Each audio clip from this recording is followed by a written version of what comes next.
check me, boo. Hi guys, and welcome back to my channel. So before we get started, as usual, subscribe, hit the notification bell so you'll see every time that I post. Give this video a thumbs up if you like the content, and if there's anything else you want to add, feel free to do so down below in the comments. Okay, so we are on episode 3 now of Locke and Key, and we pick right up where we left off. We left off with a Bo transported outside of his body after he turned the head key in his neck. And he has now asked Ty and Kinsey to come into the box with him. So they go down into this box, and it is like basically like an arcade. And we find out that we are inside of Bo's mind.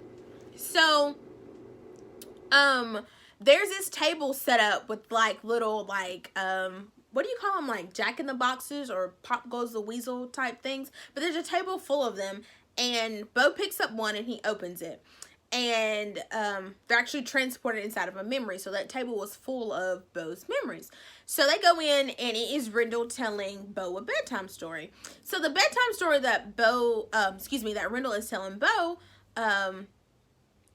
Kinsey knows it, and Tyler does too. And Kinsey's like, oh, you know, I remember that bedtime story, you know, it had a happy ending. And Tyler's like, no, it had a really dark ending. And Kinsey's like, no, I really remember this one.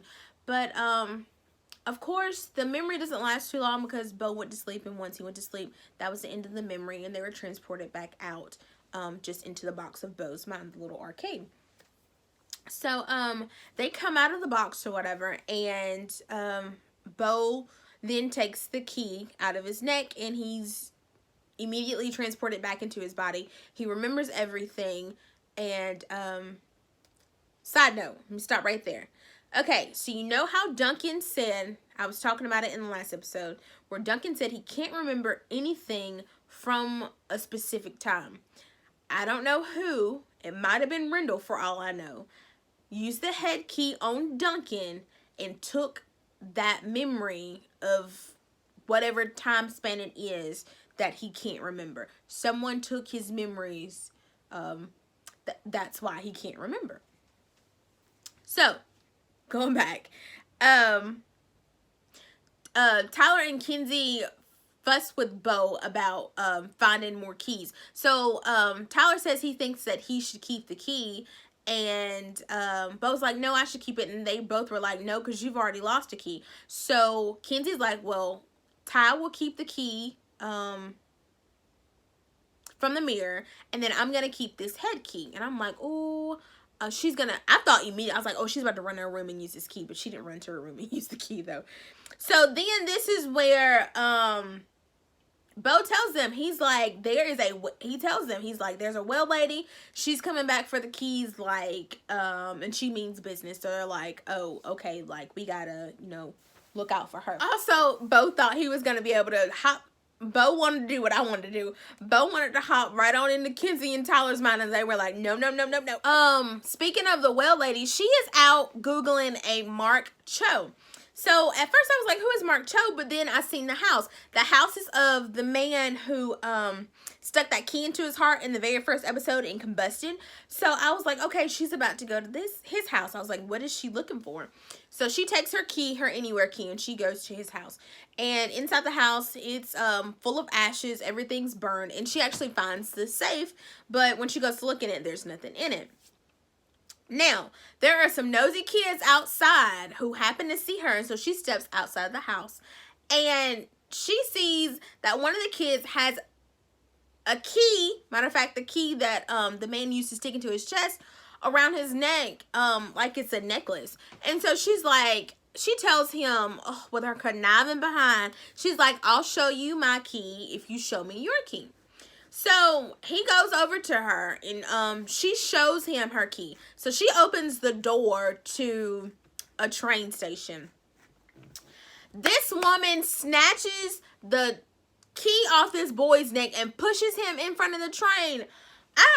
Y'all need to call CPS, the police, the SWAT team, the national, I don't know, somebody on this woman, because she is out here hurting these children, and I will not stand for it. I was like, oh my God, all of that for a key, girl. It ain't that serious. Back at school, Scott invites Kenzie to a little concert that weekend. I was like, oh, that's cute. They're going to go on a date or whatever. She doesn't tell him no. She tells him maybe. And I'm like, girl, you better stop playing with that boy. He likes you. Just go on one date. If you are officially decided you don't like him, then just leave it where it is. So that Friday, the whole family goes to Tyler's first hockey game. And Tyler is really upset because he's not getting to play. He's sitting on the sideline with everybody else, and I guess he thought he was going to get out there and be the star player or whatever. But he didn't get to play, so he's already really agitated.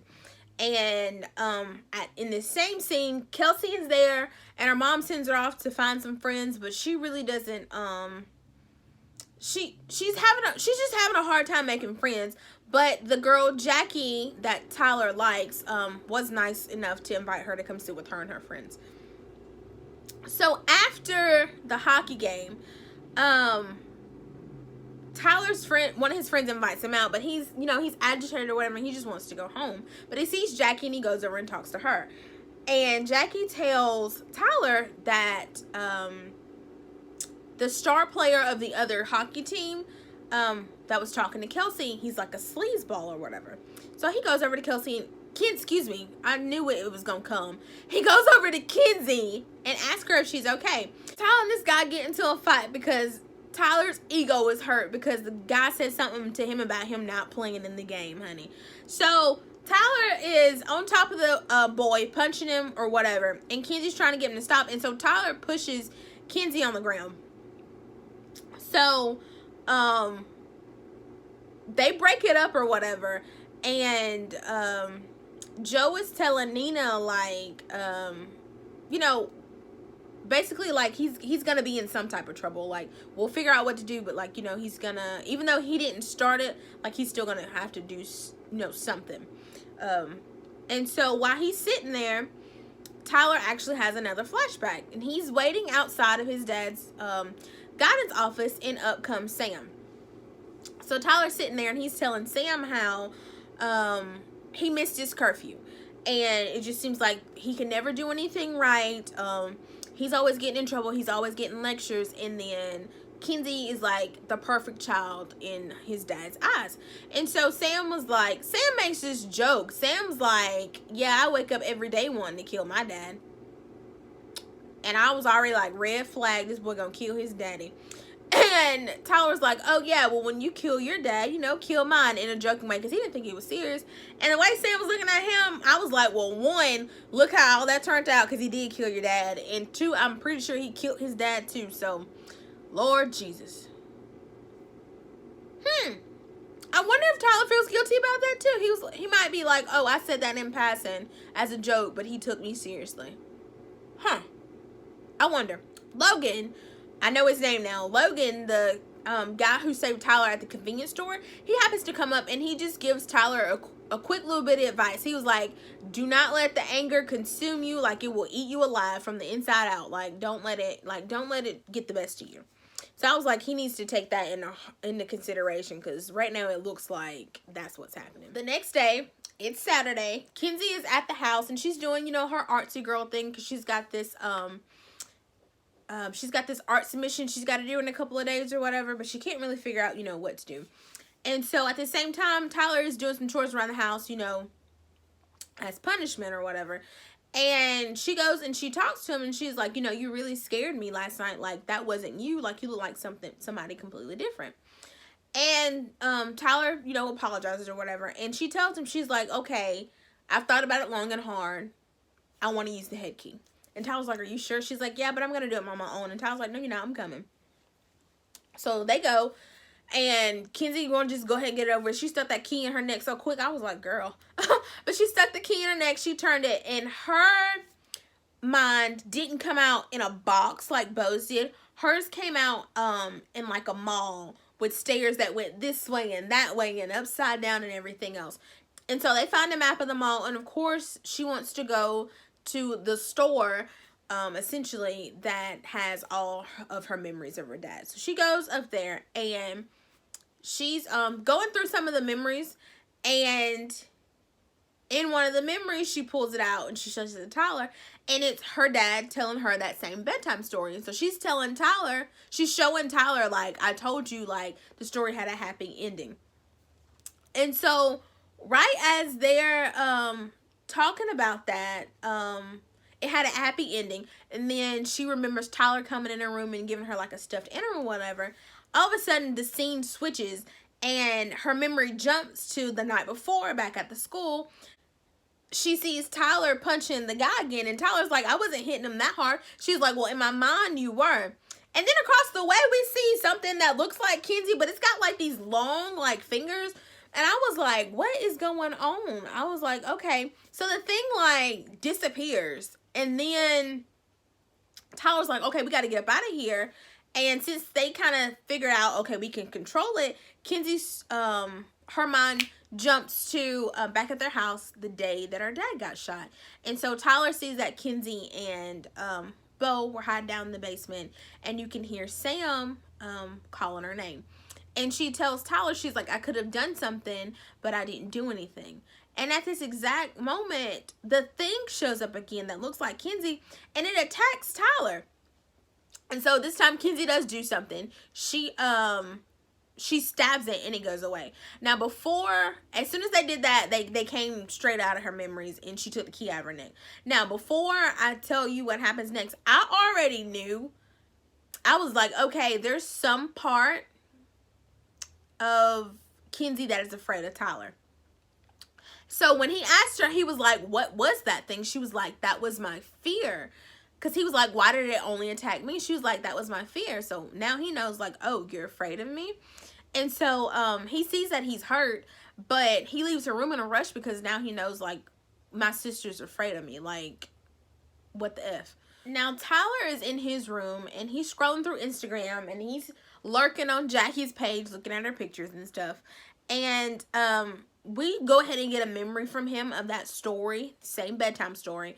And Rendell's telling it to him, and the way Rendell is telling him the bedtime story, I feel like it was like a metaphor for like his life and his past, because he was like, your past always follows you. So I was like, okay, there's definitely some demons in his closet. Rendell's, not Tyler's. So Nina goes out to dinner with Ellie. And we found out that Nina is a recovering alcoholic. She's been sober for 6 years. So yay, Nina, go for her. But I was like, all right, girl. But she said she did miss out on a lot of time with her kids or whatever. And I was like, okay, well, that must have been, you know, a lot to go through. And then, you know, of course, you lost your husband. So, you know, they're just talking or whatever. And Nina's kind of just telling Ellie about her kids. And in the process of mentioning Bo, she mentions the whale lady. She was like, oh yeah, and Bo's, you know, Bo's imaginary friend, the lady in the whale. So when she said the lady in the whale, honey, Ellie looked shook. I was like, oh, she knows something. I don't know what she know, but she knows something. She was, so, y'all, oh, this child.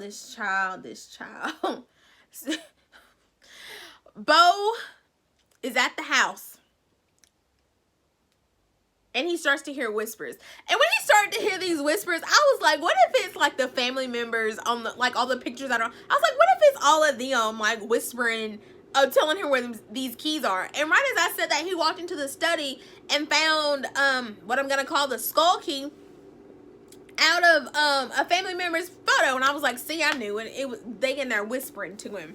So he takes that key and he puts it into the key door that's in the study that has a skull on it as well. And so he puts the key into the door and he turns it and he opens it. And as soon as he thinks he's about to step out of that door, his body falls to the floor and his spirit is on the other side of the door, on the other side of the threshold. So he's flying around or whatever, and he sees Tyler, and Tyler can't see him, so he's invisible. And so he's having a good old time. He's flying around the little town or whatever, having a whoosh whoosh through the trees, you know, all the little scenery or whatever.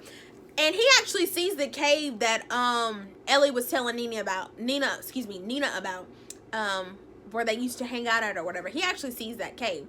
So he goes back to the house, and before he gets to the house, he sees that the Locke family has their own cemetery. So as he goes into the cemetery, And there is his name was Chamberlain Locke. He is Beau's great grandfather, if I'm not mistaken. And he says it kind of works the same way of like Murder House. He was like, if you die basically on the property, then this is where your spirit stays. He's like, most people choose to pass on, cross over. He's like, but I've chosen to stay. And Duncan was like, oh, excuse me. Beau was like, well, I was hoping that I would find my dad here. And Cham was like, no, he wouldn't be here. And he tells Beau that Duncan and Rendell used the keys all the time. They would come and see him, I guess, once he passed.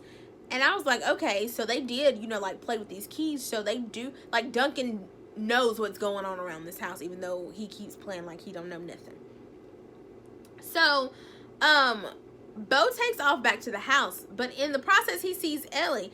Ellie goes, this is the first time I've seen anybody use a key to the well house, by the way, but Ellie goes into the well house with the key, and she's calling down into the well, Lucas, Lucas, Lucas, but, nobody, no answer. So, Beau's like, what's she doing or whatever. So, before Beau can get back to his body, because that's where he's headed, Tyler finds him laying on the floor, and Tyler is freaked out because he thinks he's dead. And so right as Tyler's like shaking him and getting really worked up, Beau's spirit jumps back into his body and comes up, and he's treating it like a joke. And Tyler's like, I thought you were dead. He was like, I thought we discussed that if you found any more keys, you wouldn't use them. And so Beau's like, I just really had to see, like what the key did. Nina goes upstairs, and she's talking to Kenzie, and she tells Kenzie, like, get out of the house. Go out. Get out of the house. And Kenzie's like, oh, Scott invited me to a concert, but I'm scared he's gonna hurt him. I'm gonna hurt me, yada, yada, yada. And Nina's like, don't worry about what could be, what can be, all of that. Just go out, have a good time. And she's like, oh, I'm afraid. Miss Kenzie goes to where the concert is gonna be, takes a second look at Scott, and then heads out into the woods. And I was like, what is she doing? But then I seen a knife in her hand. I was like, what the F? I was like, okay. Kenzie goes and kills her fear and buries it, but not without being unseen, because guess who was there lurking in the woods like the hole that she is? The freaking well lady. And I was like, oh my God, now she knows that there are more keys. So when she goes to see Beau, he can't say I didn't find any more keys, because she's going to be like, well, how the heck did Kenzie find the key when I know that you're the only one who can hear the whispers in order to find the key? I was like, this is about to be a mess. Also, Nina finds Rendell's yearbook, and when she's flipping through it, she sees this symbol written all over one of the pages in the yearbook, and she remembers that Sam had that same symbol on his wrist when he came and killed Rendell, when he came and killed Rendell. And I'm just like, my mind is turning left, right, like I don't know what's going on. But I know for a fact next episode, I'm pretty sure the well lady is about to confront probably Kenzie, Tyler, and Beau. Like, I want to see how that goes down. And do y'all think I'm right? Do y'all think that someone... Now, we just saw Kenzie go and kill her fear. So do y'all think that someone, Rendell possibly, took Duncan's memories and, I don't know, stashed them away, threw them away, burned them? I don't know what he did with them. Something. But, and I also want to know, what else, like, Rendell and Duncan, did with, I know we're gonna find more keys, but I just want to know, like, what all they did. But, thank y'all for watching. Remember to subscribe, and I will see y'all in the next one. Bye!